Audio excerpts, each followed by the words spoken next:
Let us continue the next part of instrument of money market. Commercial bill ಅಂತ ನಾವಲ್ಲಿ ಕರಿತೀವಿ. ವಾಣಿಜ್ಯ ಬಿಲ್ಲುಗಳು ಅಂತ.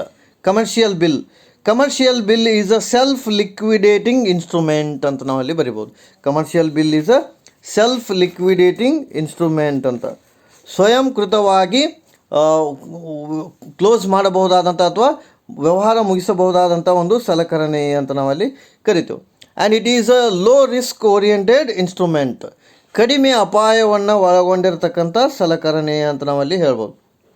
And it is also negotiable short term instrument.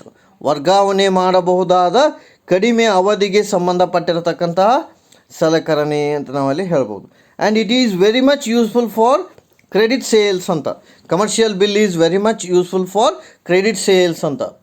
ಅಂದ್ರೆ ನೀವು ಉದ್ರಿ ಸಾಲವನ್ನು ನೀಡುವ ಸಂದರ್ಭದಲ್ಲಿ ವಾಣಿಜ್ಯ ಬಿಲ್ಲುಗಳು ಹೆಚ್ಚಿನ ಪ್ರಯೋಜನಕ್ಕೆ ಬರುತ್ತವೆ ಅಂತ. This commercial bills are usually two types which we can see. One is a demand bill, another one is a usance bill ಅಂತ. ಬೇಡಿಕೆಯ ಆಧಾರದ ಬಿಲ್ಲುಗಳು ಮತ್ತು ಸಮಯಕ್ಕೆ ಸಂಬಂಧಪಟ್ಟಂಥ ಬಿಲ್ಲುಗಳು ಅಂತ ನಾವು ಕರಿಬೋದು. And demand bill has to be paid when presented to the drawee. ಅಂದರೆ ಯಾವ ವ್ಯಕ್ತಿ ತಗೋತಾನೆ ಅವನಿಗೆ ಒದಗಿಸ್ತಕ್ಕಂತಹ ಒಂದು ಬಿಲ್ಲುಗಳು ಅಂತ ನಾವಲ್ಲಿ ಹೇಳ್ಬೋದು. ಇಲ್ಲಿ ಏನು ನೆನಪಿಟ್ಕೋಬೇಕು, commercial bills are usually the bills of exchange which is a written instrument containing an unconditional order which is signed by the maker directing to pay certain amount of money only on particular person or to the bearer of instrument at a fixed time ಅಂತ ನಾವಲ್ಲಿ ಕರಿತೀವಿ. On demand ಅಂದರೆ ಏನು ಹೇಳಕ್ಕೆ ಪ್ರಯತ್ನ ಪಟ್ಟಾರೆ ಅವರು ಇಲ್ಲಿ, on certain demand of a person. So the original owner has to give the instrument to pay an unconditional order to the drawee ಅಂತ.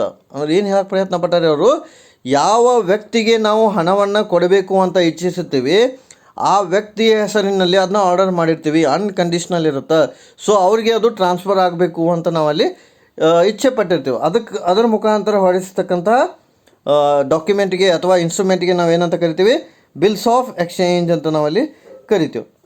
ಬಿಲ್ಸ್ ಆಫ್ ಎಕ್ಸ್ಚೇಂಜ್ ಅಂದರೆ it is an unconditional order which can be transferred to the bearer on issuer basis ಅಂತ.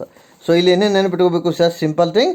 Commercial bill is a self liquidating. Commercial bill is a negotiable, ವರ್ಗಾವಣೆ ಮಾಡಬಹುದಾಗಿರ್ತಕ್ಕಂಥ ಒಂದು ಕಾಗದ ಪತ್ರ. And commercial bill is use in credit sales. ಪತ್ತಿನ ಸಾಲವನ್ನು ಒಳಗೊಂಡಿರುತ್ತದೆ, ಅಂದ್ರೆ ಕ್ರೆಡಿಟ್ ಸೇಲ್ಸನ್ನು ಇದು ಇನ್ವಾಲ್ವ್ ಆಗಿರುತ್ತೆ. And it can be rediscounted, ಮರುಸೌಡೀಕರಣ ಮಾಡಬಹುದಾಗಿದೆ. ರೀಡಿಸ್ಕೌಂಟ್ ಅಂದ್ರೆ already one security is discounted, again the security is bifurcated or reduced, so that is considered as a rediscounted ಅಂತ. ಆಮೇಲೆ commercial bill is use for financing export, ಹಣಕಾಸನ್ನು ರಫ್ತು ಮಾಡುವ ಸಂದರ್ಭದಲ್ಲಿ, and imports, ಆಮದು ಮಾಡಿಕೊಳ್ಳುವ ಸಂದರ್ಭದಲ್ಲಿ, and movement of some agriculture goods, ಕೆಲವೊಂದಿಷ್ಟು ಕೃಷಿಗೆ ಸಂಬಂಧಪಟ್ಟಂತಹ ಸರಕುಗಳು ವರ್ಗಾವಣೆ ಆಗುವುದಕ್ಕೆ ವಾಣಿಜ್ಯ ಬಿಲ್ಲುಗಳು ಪ್ರಭಾವವನ್ನು ಹೊಂದಿರುತ್ತವೆ ಅಂತ ನಾವಲ್ಲಿ ಹೇಳ್ತೀವಿ. So this is about the commercial bill ಅಂತ ನಾವಲ್ಲಿ ಹೇಳ್ತೀವಿ. Next one is a bill rediscounting scheme ಅಂತ. ವಾಣಿಜ್ಯ ಬಿಲ್ಲುಗಳನ್ನು ಮರುಸೌಡೀಕರಿಸುವ ಹಂತ. Actually this bill rediscounting scheme has been stopped by the RBI in the year 1981, but it is permitted to commercial bank to discount the bill with one another ಅಂತ ನಾವಲ್ಲಿ ಹೇಳ್ತೀವಿ. Actually RBI ಮುಂಚೆ bill ರೀಡಿಸ್ಕೌಂಟ್ ಮಾಡ್ತಾಯಿತ್ತು. ಈಗ bill ರೀಡಿಸ್ಕೌಂಟ್ ಮಾಡುವ ಅಧಿಕಾರವನ್ನು RBIನವ್ರು ಯಾರಿಗೆ ಕೊಟ್ಟಾರ ಅಂದರೆ ವೇರಿಯಸ್ ಕಮರ್ಷಿಯಲ್ ಬ್ಯಾಂಕ್ಗೆ ಕೊಟ್ಟಾರ. ಸೊ ಅವ್ರು ಬಿಲ್ಲನ್ನು ಕಡಿಮೆ ಮಾಡಿ ಅವರು ಇಶ್ಯೂ ಮಾಡ್ಬೋದು ಇನ್ಸ್ಟ್ರೂಮೆಂಟ್ಸ್ ಮುಖಾಂತರ ಅಂತ ನಾವಲ್ಲಿ ಕರಿತೀವಿ. ಆ್ಯಕ್ಚುಲಿ ಅದಕ್ಕೆ ಒಂದು ಇನ್ಸ್ಟಿಟ್ಯೂಷನ್ ಇದೆ ಬಿಲ್ಲನ್ನು ರೀಡಿಸ್ಕೌಂಟ್ ಮಾಡಲಿಕ್ಕೆ, DFHI ಅಂತ ಕರಿತೀವಿ ಅದಕ್ಕೆ.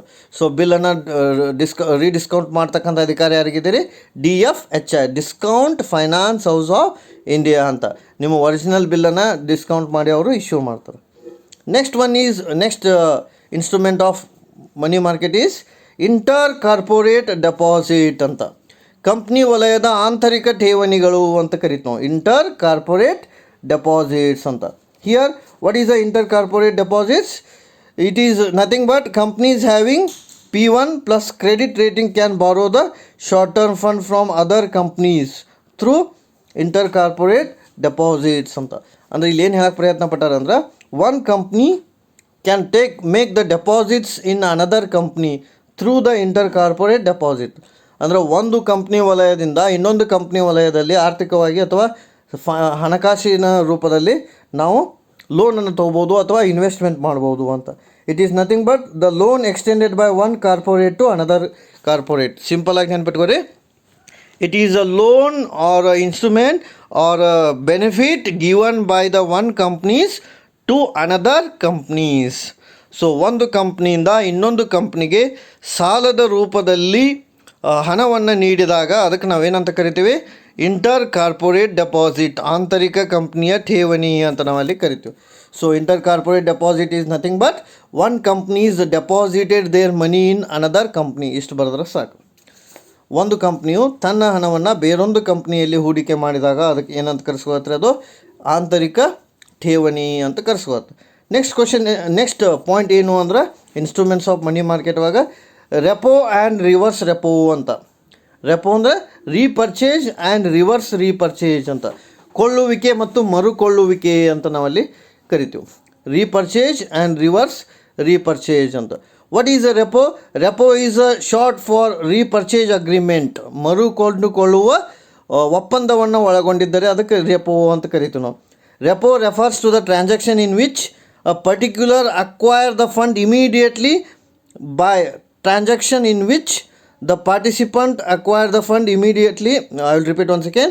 Repo refers to a transaction in which participant acquire fund immediately by selling the security and simultaneously agreeing for repurchase the same security after specified period of time at a given price. ನೋಡಿ ಏನು ಹೇಳೋಕ್ಕೆ ಪ್ರಯತ್ನ ಪಟ್ಟಾರ, ಭಾಳ simple ಇದೆ ಇದು. Repo means it is an agreement that states that you have to sell now in a condition that after certain time you are supposed to repurchase the same security from the same person for a specific period of time ಅಂತ. ಅಂದರೆ ಮರುಕೊಂಡುಕೊಳ್ಳುವ ಒಪ್ಪಂದದ ಅನ್ವಯ ನೀವು ಸಲಕರಣೆಗಳನ್ನು ಮಾರಾಟ ಮಾಡ್ತೀರಿ. ನೀವು ಸಲಕರಣೆಗಳನ್ನು ಮಾರಾಟ ಮಾಡುವ ಸಂದರ್ಭದಲ್ಲಿನೇ ಒಪ್ಪಂದ ಮಾಡ್ಕೊಂಡಿರ್ತೀರಿ. ಏನಂತ ಅಂದ್ರೆ ಸ್ವಲ್ಪ ದಿನಗಳಾದ ಮೇಲೆ ಆ ಅವಧಿಯಲ್ಲಿ ಏನಿರುತ್ತೆ ಬೆಲೆ, ಆ ಬೆಲೆಯನ್ನು ಕೊಟ್ಟು ಅದನ್ನು ನಾವು ಕೊಂಡ್ಕೋತೀವಿ ಅಂತ. ಅಂದರೆ ಏನು ನೆನಪಿಟ್ಕೋಬೇಕು ರೀ, ಈಗ ನಿಮ್ಮ ಹೆಸರಲ್ಲಿ ಒಂದು ಸ್ವಲ್ಪ ಕಂಪ್ನಿ ಶೇರ್ ಅದಾವೆ, ಈಗ ನೀವು ಮಾರ್ತೀರಿ. ಈಗ ಸೊ ಮಾರುವ ಸಂದರ್ಭದಲ್ಲಿ ನೀವು ಏನಂತ ಅಗ್ರಿಮೆಂಟ್ ಮಾಡ್ಕೊಂಡಿರ್ತೀರಿ ಅಂದ್ರೆ, ಸ್ವಲ್ಪ ಸಮಯ ಆದಮೇಲೆ ನನಗೆ ವಾಪಸ್ ಕೊಡಬೇಕು ಈ ಸೆಕ್ಯೂರಿಟಿನ ಆ ಮಾರ್ಕೆಟ್ ಪ್ರೈಸ್ ಆಧಾರದ ಮೇಲೆ ಅಂತ. ಸೊ ಅದಕ್ಕೆ ನಾವೇನಂತ ಕರಿತೀವಿ, ರೀಪರ್ಚೇಜ್ ಅಂತ ನಾವಲ್ಲಿ ಕರಿತೀವಿ, ರೆಪೋ ಅಂತ. So repo is a option where the repurchase of a security takes place after certain period of time ಅಂತ ನಾವಲ್ಲಿ ಕರಿತೀವಿ. ಆಮೇಲೆ it is just like a contract between two party ಇದ್ದಂಗೆ. Repo means it is just like a contract between two party ಅಂತ ನಾವಲ್ಲಿ. ಯಾಕಂದರೆ ಒಂದು ಒಪ್ಪಂದ ಇರ್ತೈತಿ, ಆ ಒಪ್ಪಂದದ ಅನ್ವಯ ಸ್ವಲ್ಪ ದಿನಗಳಾದ ಮೇಲೆ ನೀವು ಅವ್ರಿಗೆ ವಾಪಸ್ ಅದನ್ನು ಕೊಡಬೇಕಾಗತ್ತೆ ಅಂತ ನಾವಲ್ಲಿ ಕರಿತೀವಿ. It is a contract between two parties for selling and buying of a instrument takes place ಅಂತ.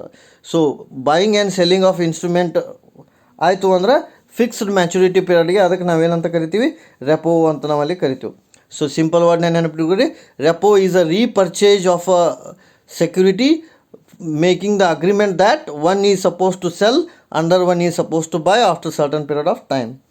ದೆನ್ ರಿವರ್ಸ್ ರೆಪೋ ಅಂತ. ರಿವರ್ಸ್ ರೆಪೋ ಅಂದರೆ ಮರು ಕೊಂಡುಕೊಳ್ಳುವಿಕೆ ಅಂತ.